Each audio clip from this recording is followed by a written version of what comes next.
ایک سچویشن جو ہے فلسطین میں اچانک ڈیولپ ہونا شروع ہوئی ہے، اور آج صبح وہاں پر حماس نے تقریباً بتایا جاتا ہے 5000 جو راکٹ ہیں وہ برسائے ہیں۔ خبر آپ کو دیں، حماس اور اسرائیل کے درمیان جنگ چھڑ گئی ہے۔ حماس نے اسرائیلی فورسز کی جارحیت کے خلاف طوفان الاقصی شروع کر دیا ہے۔ فلسطینی مزاحمتی تنظیم حماس نے اسرائیلی مظالم پر اسرائیل کے خلاف آپریشن الاقصی فلڈ کا اعلان کر دیا۔ فلسطین اور اسرائیل کے درمیان جنگ جاری ہے۔ فاز صاحب، ایک بڑا اہم سوال اور بہت امپورٹنٹ اس سینیریو میں آپ سے کرنا چاہیں گے، وہ یہ ہے کہ ہم نے اس سے پہلے بھی دیکھا جہاں جہاں پر یہ جنگ چل رہی ہے، جہاں جہاں پر حالات خراب رہے، ہم اگر اسپیسیفکلی بات کریں یمن کی جو ہوتی اسرائیلی علاقوں پر، وہاں پر بڑی تباہی ہوئی ہے، بڑی اموات کی خبر ہے، اور پھر اس کے بعد تقریباً 20 سال کے بعد وہ جو سرحد ہے غزہ کی پٹی جو ہے جہاں پر اسرائیل نے قبضہ کیا ہوا تھا،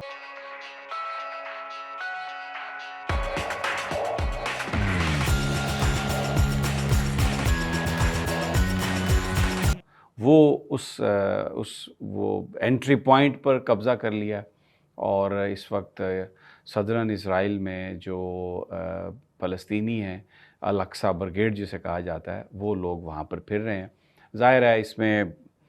کیجویلٹیز بھی ہیں، تقریباً بتایا جاتا ہے کہ 35 جو رپورٹس ہیں کہ 35 اسرائیلی فوجی بھی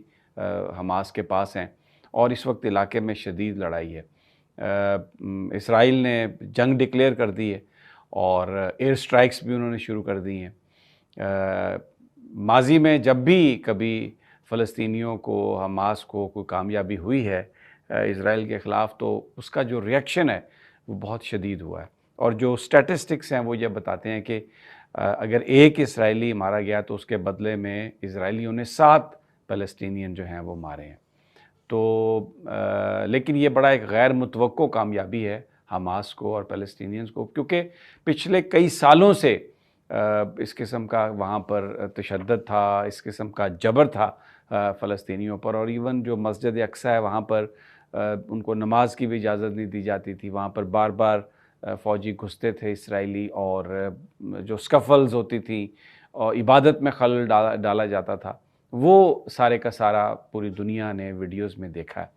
ایک اور چیز جو میں یہاں پر بتانا چاہتا ہوں کہ جب فلسطینی جو اپنے حماس کے لوگ یا فلسطین کے لوگ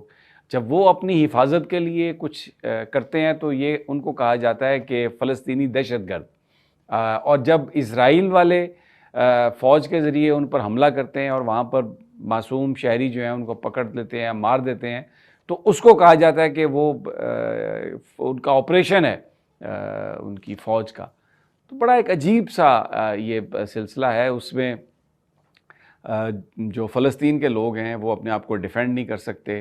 اور ان کی جو زندگی ہے وہ بہت تلخ ہے، سب کو پتہ ہے، اور کوئی ان کو رائٹس نہیں ہے وہاں پر، جس وقت چاہیں آ کے ان کو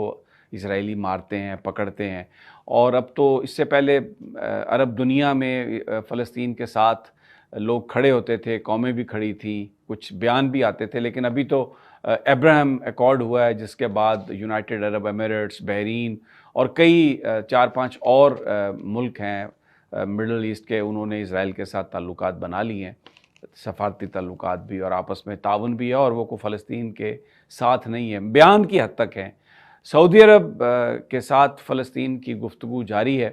اور یہ بتایا جا رہا ہے کہ وہ کسی معاہدے کے بہت نزدیک ہیں، اور اب آج جو کچھ ہوا ہے اس سے ایک کمپلیکیٹڈ صورتحال پیدا ضرور ہوئی ہے، اس لیے کہ اب سعودیز یہ کہہ رہے ہیں کہ یہ جو آج حملہ ہوا ہے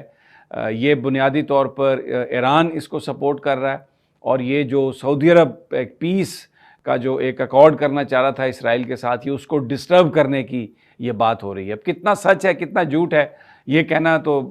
مشکل ہے اس وقت۔ کے خیال میں یہ معاملہ کس طرف جاتا دکھائی دے رہا ہے؟ دیکھیں، یہ بہت ہی بڑا ایک انٹیلیجنس فیلئر تھا اسرائیل کا، اس لیے کہ یہ ایک سرپرائز اٹیک ہے، اور یہ سب سے سیریس اٹیک آپ کہہ سکتے ہیں